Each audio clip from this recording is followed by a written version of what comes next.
Hello my dear students, welcome to you all. This is Chandrasekhar Sikdar once again before you with the continuation of our previous classes on modifiers, and this is the fourth class of modifiers. Well, in our last class we were discussing the most common techniques number up to 6, and today I shall start from technique number 7. Okay, let's start.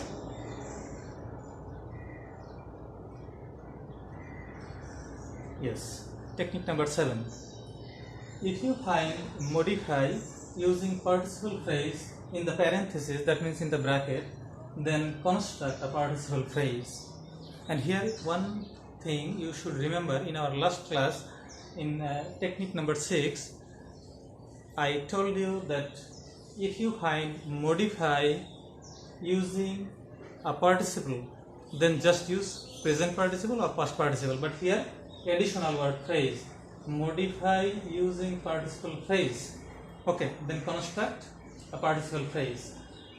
Okay, for example, she got a dancing doll for her birthday. Here, dancing doll, this is a participle phrase. Now you should know how to construct a participle phrase. Okay, this is the structure of participle phrase: participle plus prepositional phrase.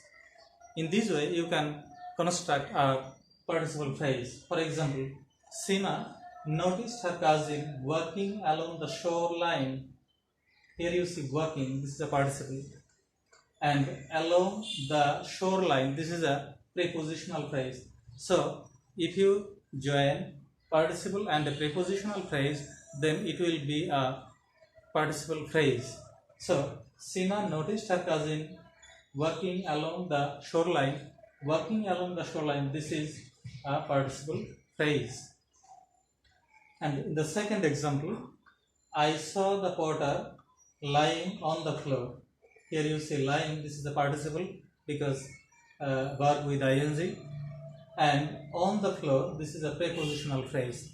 So you see, according to the structure, participle, lying, and then prepositional phrase, on the floor. So lying on the floor, this is a participle phrase.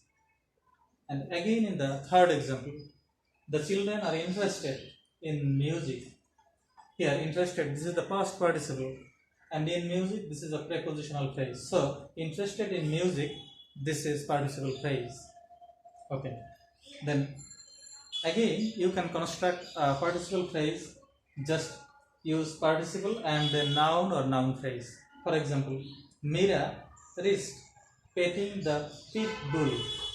Here, petting, participle, and the pit bull, this is a noun phrase. Okay, pit bull means a kind of dog that is very ferocious.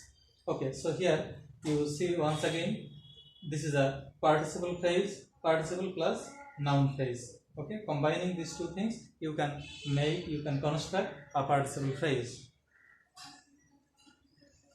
Okay, now technique number 8. If you find modify with gerund in the parenthesis, use verb with ing. Okay. For example, traveling is a good way to expand your knowledge. Here you see traveling. This is a verb, travel with ing, traveling. Then working, work plus ing. Working is good for health. My passion is reading. Read verb and then ing, reading. Okay, so you just use verb with ing. But remember one thing: the structure of gerund, verb with ing, and it can be a subject or an object in a sentence, and it acts as a noun. Here you see, traveling and working, they are using as subject, and reading, this is here it is used as an object. And all these things, traveling, working, and reading, they act as a noun. Now, technique number 9. If you find modify with a gerund phrase, okay, in the parenthesis, construct a gerund phrase. Okay, in the previous rule, technique 8, it was modify with gerund, but now gerund phrase, additional word is phrase. So see the example: drinking beer heavily is bad for your health. Okay, this is drinking beer heavily. This is a gerund phrase. Now the question arises, how can we construct a gerund phrase? First of all, gerund plus prepositional phrase. If you combine these two things, gerund plus prepositional phrase, it will be a gerund phrase. For example, sleeping through the night is difficult for me. Here, sleeping, this is a gerund. Through the night, this is a prepositional phrase. Okay, so combining these two things, gerund plus prepositional phrase, sleeping through the night, this is a gerund phrase. And in the second example, do you like swimming with dolphin? Here, swimming is a gerund. With dolphin, this is a prepositional phrase. So combining these two phrases, swimming with dolphin, this is a gerund phrase. Again, you can also construct gerund phrase combining gerund plus noun phrase. Okay. For example, he wanted to learn more about riding a bike. Here you see riding, this is a gerund, verb with ing, and a bike, this is a noun phrase. So combining these two things, gerund plus noun phrase, we can construct a gerund phrase. Now the question arises, what is the difference between gerund and participle phrase? Okay, the difference is very subtle, is very acute. See it carefully. In the two example, drinking beer heavily is bad for your health. This is a gerund phrase.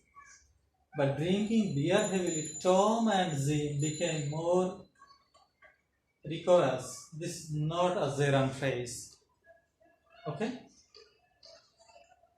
How? The difference is that if the phrase is followed by a comma, here you see in the second example, there is a comma.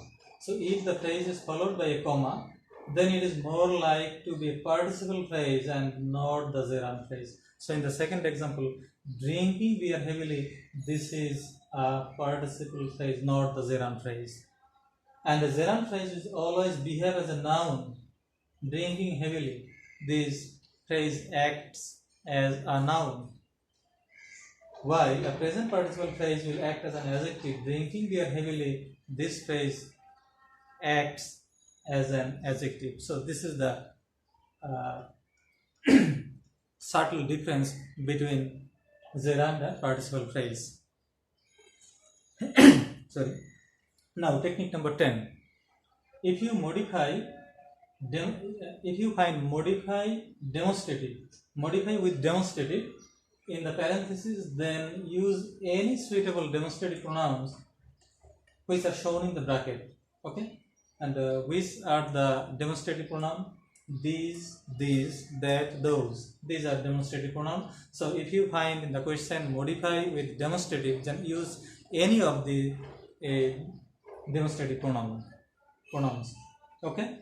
So in the example you see, I want to buy those books. Those, this is a demonstrative pronoun. Then technique number 11.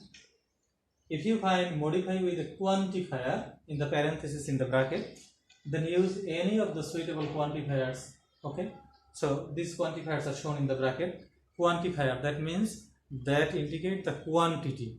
Okay, so any, all, many, much, most, some, a few, and a lot, a little, a large amount of, none, and the cardinal number, for example 1, 2, 3, 4. Okay, all these are quantifiers. So if you find modify with quantifier, then use any of the suitable quantifier. For example, she is 2 inches taller than her sister. Here 2 inches. This indicates the quantity. So this is quantifier. A few more workers are needed. How many workers? A few. This is a quantifier. It indicates the quantity. Then technique number 12. If you find modify with an article in the parenthesis, then use any of the suitable articles shown in the parenthesis or bracket. That means the most common article A and B. Okay. For example, today we need to write an assignment. Here, and this is the article. So if you find modify with an article, then use just any of the article A and D. Technique number 13. If you find modify with the possessive in the parenthesis, then use any of the suitable possessive case. Okay, and the possessive case are shown in the bracket. You know what are the possessives. Okay, in first person my, mine, second person you, yours, third person his, her, hers, and in plural number their, theirs, and then its, or an apostrophe with a name. For example, Jenny's pen. Okay, so this is my pen here, my, this is a possessive. Okay, now technique number 14. If you find